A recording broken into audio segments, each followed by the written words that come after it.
I don't think if, like, say somebody had $1 billion, I wouldn't say that he's more successful than me. I would just say he has more money than me. And I think that's the power of separation. We tie so many things into definition, right? Success to me is a feeling of, it's an emotion. It's something that when your purpose is activated and you are impacting people in any way, shape, or form, there's so many ways to impact people, right? Now, there are byproducts of success. Like, money can be a byproduct of success. You know, when you do something and you create a supply and demand, you get paid for it. But I don't think because you make money that you're successful. You know what I'm saying? And I don't think, you know, there's a lot of things that you could tie to that. Just like I don't think just because if your life isn't going the way you are, that doesn't mean that you let that make you unhappy. Those are two separate things. It's really the power of separation. So for me, success is a feeling, and it's when my purpose is activated. So I remember I did an interview and they asked, you know, talking about success. And I said, well, I'm not the most successful person in the world. And I was like, well, maybe I am actually, because I love so many aspects of my life, and I'm living in the life that I've always dreamed of, you know, times 10.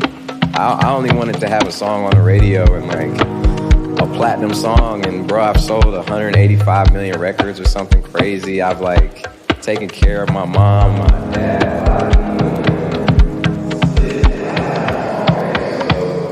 Everything's just been sprinkles on top. So to me, success is really activating your purpose. And happiness is something that you can choose instantly.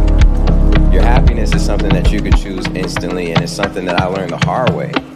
Because when I have fallen into like a dark time, you know, we all go through these ups and downs. When I've been down bad and like the depression comes in, the anxiety comes in, the self-sabotage comes in, and you can hold on to these things and they will stick with you your whole life. You have to decide to let them go. And that's one of the things I talk about in the book. A lot of people may not know how to do that, and there are a lot of ways.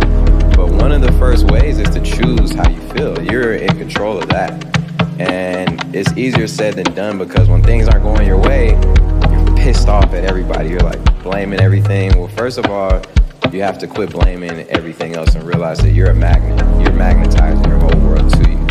You know, so if that's the case, obviously you switch it to an emotion that resonates with you more, or at least how you desire to feel, right? And you can choose that, and I'm telling you, your whole experience will change. So happiness is something you can choose.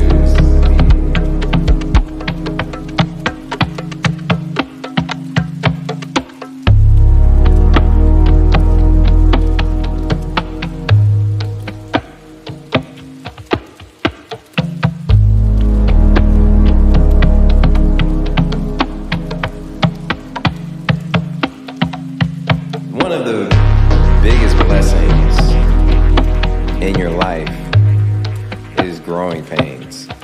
One of the biggest blessings is going through a time where you are feeling at your lowest or depressed or whatever the feeling is, because that is just confirmation that you're not in alignment and that you're meant for something different, or you're meant for something more, something greater.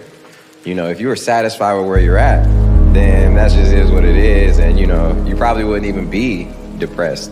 But because you feel a certain way, or like you're not all the way there, that is just confirmation that you are truly, truly meant for more or something different.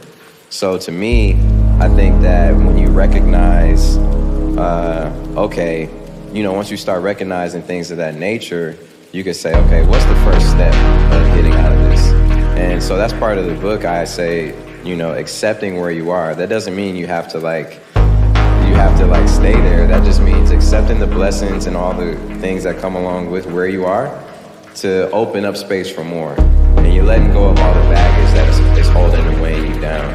I used to be like that. I used to be like, when things don't go my way, I'm terrible. Oh, this doesn't happen the way I wanted it to, the way I thought, you know, I'm always shocked, right? And I'm not to say that things don't affect me when they don't go my way, but I have the armor on now. I know how to deal with it. I know how to get over it and get back to it. Mm-hmm. That's how a lot of my heroes deal with things too. You know, when you think of like Denzel Washington. Like, say he has a new movie out.